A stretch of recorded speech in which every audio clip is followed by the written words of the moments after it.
ভারতের মানচিত্রের একদম শেষ প্রান্তে বঙ্গোপসাগরের গভীরে ঘন সবুজে ঢাকা এক দ্বীপ, নাম গ্রেট নিকোবর।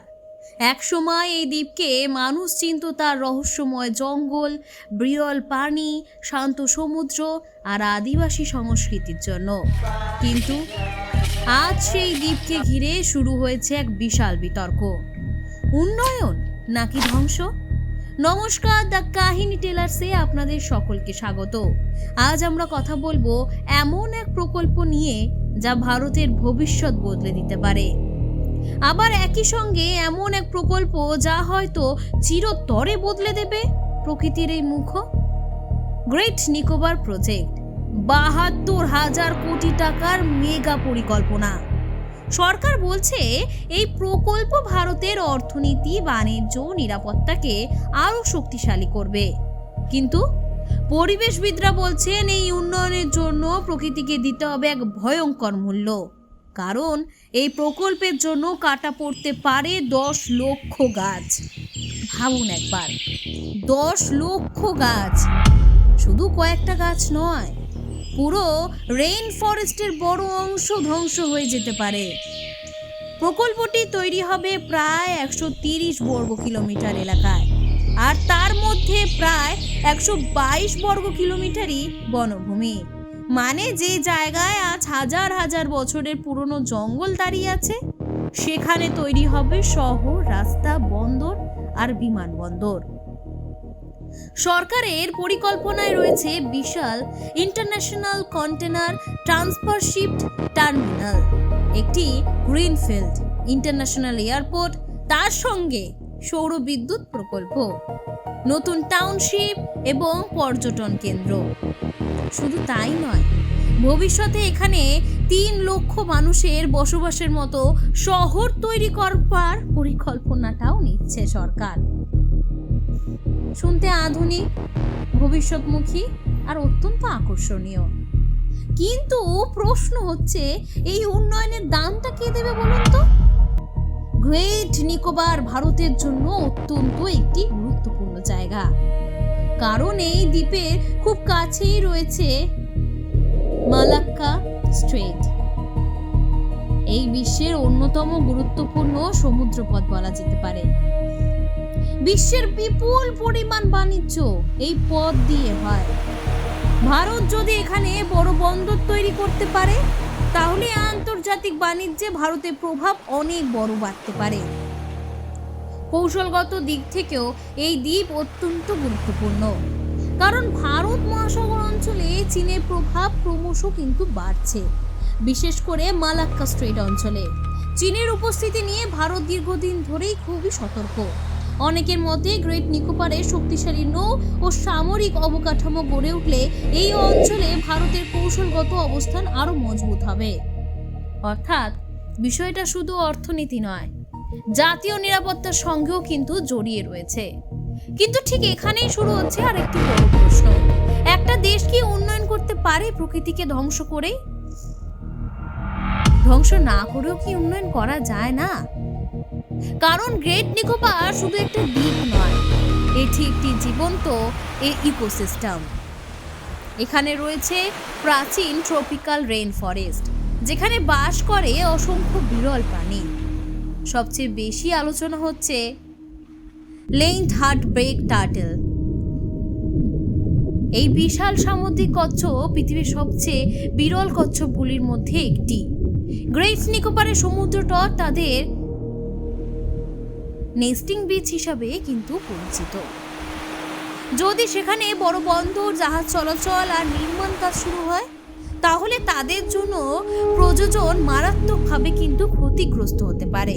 শুধু কচ্ছপের কথা একদমই নয়, এখানে রয়েছে বিরল পাখি, প্রবাল প্রাচীর, সামুদ্রিক জীব, বানর সহ অসংখ্য প্রাণী। আর বনভূমি তো শুধু গাছ নয়, এই জঙ্গলই প্রাকৃতিক ঢালের মতো ঝড়ের আঘাত অনেকটাই কমিয়ে দেয়। এই বিপুল পরিমাণ কার্বন শোষণ করে জলবায়ুর ভারসাম্য রক্ষা করে এবং বৃষ্টি ও আবহাওয়ার উপর গুরুত্বপূর্ণ প্রভাব ফেলে। কিন্তু একবার এই বন ধ্বংস হয়ে গেলে তার প্রাকৃতিক রূপ আরো কয়েক বছরের মধ্যে ফিরে পাওয়া একেবারে সম্ভব নয়। হাজার বছরে এই ইকোসিস্টেম কয়েক বছরে তৈরি হয় না। আর সবচেয়ে গুরুত্বপূর্ণ বিষয় হলো এই দ্বীপে মানুষও বাস করে। এখানে রয়েছে সোমপেন, ত্রিবে এবং নিকোবারেসিস কমিউনিটি। তাদের জীবন প্রাকৃতিকের সঙ্গে জড়িয়ে, জঙ্গল, নদী, মাছ ধরা এবং প্রাকৃতিক সম্পদ এসব নিয়েই তাদের জীবনের অংশ। কিন্তু যদি সেখানে বিশাল শহর তৈরি হয়, রাস্তা, শিল্প এলাকা, পর্যটন কেন্দ্র গড়ে ওঠে, তাহলে এই মানুষগুলো কোথায় যাবে? তাদের সংস্কৃতির কি হবে? তাদের জীবনযাপন, পরিচয় এসবের কি হবে? উন্নয়ন কি শুধু বড় বিল্ডিং আর কংক্রিটের নাম? সেটা কি হয়? নাকি মানুষের অস্তিত্ব উন্নয়নের অংশ? এই প্রশ্নগুলো এখনো আরো জোরালো হয়ে উঠছে, কারণ ইতিমধ্যেই একই প্রকল্প নিয়ে আদালতে কিন্তু মামলা হয়েছে। ন্যাশনাল গ্রিন ট্রিব্যুনাল এই পরিবেশের সংক্রান্ত অভিযোগ উঠেছে। বিরোধিতা অভিযোগ করেছে পরিবেশগত ঝুঁকি পুরোপুরি বিবেচনা না করে এই অনুমোদন দেওয়া হয়েছে। কংগ্রেস নেতা জায়রাম রামে সেই প্রকল্প নিয়ে তীব্র কিন্তু সমালোচনা করেছেন। তার অভিযোগ, পরিবেশ পর্যবেক্ষণের জন্য যে বিশেষজ্ঞ কমিটি তৈরি করা হয়েছিল তা ঠিকভাবে গঠনই করা হয়নি। অন্যদিকে সরকারও সমর্থন করছেন না, বলছে ভারতের ভবিষ্যতের জন্য এই প্রকল্প অত্যন্ত প্রয়োজনীয়, কারণ আগামী দিনে ভারতকে যদি আন্তর্জাতিক বাণিজ্য ও সামুদ্রিক শক্তি হিসেবে এগোতে হয়, তাহলে গ্রেট নিকোবরের মতো জায়গাকে কাজে লাগাতেই হবে। মানে একদিকে উন্নয়ন আর অন্যদিকে পরিবেশ। এবং এই দ্বন্দ্বটা শুধু নিকোবরেই নয়, ভারতের বিভিন্ন জায়গায় একই ছবি বারবার দেখা যাচ্ছে। কিছুদিন আগেই মনে আছে হয়তো, হায়দ্রাবাদে কেবিআর পার্কের আশেপাশে রাস্তাও ইনফ্রাস্ট্রাকচার প্রজেক্টের জন্য বহু গাছ কাটার অভিযোগ উঠেছে। সেই সময় সাধারণ মানুষ রাস্তায় নেমে প্রতিবাদ করেছিলেন, কারণ শহরে মানুষ বুঝতে পারছেন গাছ শুধু সৌন্দর্যের জন্য নয়, বেঁচে থাকার অংশ। একদিকে শহর বড় হচ্ছে, ফ্লাইওভার হচ্ছে, নতুন রাস্তা হচ্ছে, অন্যদিকে কমে যাচ্ছে সবুজের অংশটা। আর যখন মানুষ প্রশ্ন তোলে, তখন অনেকেই সময় বলে যে উন্নয়নের বিরোধিতা করা হচ্ছে। সবসময় বলে যখনই এরকম কিছু হয়, অনেক অংশই মানুষ বলে এটার হয়তো বিরোধিতা করা হচ্ছে।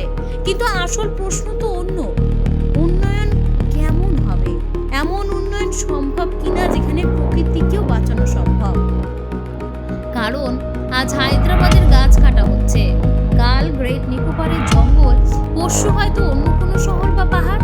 ধীরে ধীরে আমরা এমন এক ভবিষ্যতের দিকে এগোচ্ছি যেখানে কংক্রিট বাড়ছে কিন্তু প্রকৃতি কমছে। আর সবচেয়ে বড় ভয় কি বলুন তো? এই এলাকা অত্যন্ত ভূমিকম্প প্রবণ। 2004 সালে ভয়াবহ সুনামিতে এই অঞ্চল মারাত্মক ক্ষতিগ্রস্ত হয়েছিল। অনেক অঞ্চল সমুদ্রের তলায় তলিয়ে গিয়েছে, এমনকি ভূখণ্ডের আকৃতিও সম্পূর্ণ বদলে গিয়েছিল। তাহলে প্রশ্ন হচ্ছে, এত গভীর অঞ্চলে বিশাল শহর তৈরি করা কতটা নিরাপদের হবে? যদি ভবিষ্যৎ আবার বড় প্রাকৃতিক দুর্যোগ হয়, তখন কি হবে? এই প্রশ্নগুলোর উত্তর এখনো কিন্তু পুরোপুরি স্পষ্ট নয়। তাই আজ গ্রেট নিকোবর শুধু একটি প্রকল্প নয়, এটি একটি পরীক্ষা। আমরা কেমন ভারত গড়তে চাই, শুধু কংক্রিটে নাকি প্রাকৃতিক উন্নয়নের মধ্যে ভারসাম্য রাখা একটি দেশ? কারণ উন্নয়ন অবশ্যই দরকার, বন্দর হবে, বিমান হবে, অর্থনৈতিক বাড়বে, কিন্তু সেই উন্নয়ন যদি বন উজাড় করে, প্রাণ বৈচিত্র্য ধ্বংস করে আর আদিবাসীদের নিজের ভিটে মাটি থেকে বিচ্ছেদ করে দেয়, তাহলে তার মূল্য ভবিষ্যতে আরো ভয়াবহ হতে পারে। কারণ প্রকৃতি একবার হারিয়ে গেলে অর্থ দিয়ে তাকে কিন্তু সম্পূর্ণ ফিরিয়ে আনা যায় না। গ্রেট নিকোবর আজ আমাদের সামনে সেই কঠিন প্রশ্ন তুলে ধরছে, উন্নয়ন নাকি টেকসই উন্নয়ন? আপনার কি মত? আপনি কি মনে করেন এই প্রকল্প ভারতের ভবিষ্যতের জন্য সত্যিই প্রয়োজনীয়, নাকি পরিবেশগত মূল্য অনেক বেশি এর থেকে? কমেন্টে অবশ্যই জানান। ভিডিওটি ভালো লাগলে শেয়ার, সাবস্ক্রাইব করুন, কারণ কখনো কখনো একটি প্রশ্ন বড় পরিবর্তনের শুরু হতে পারে।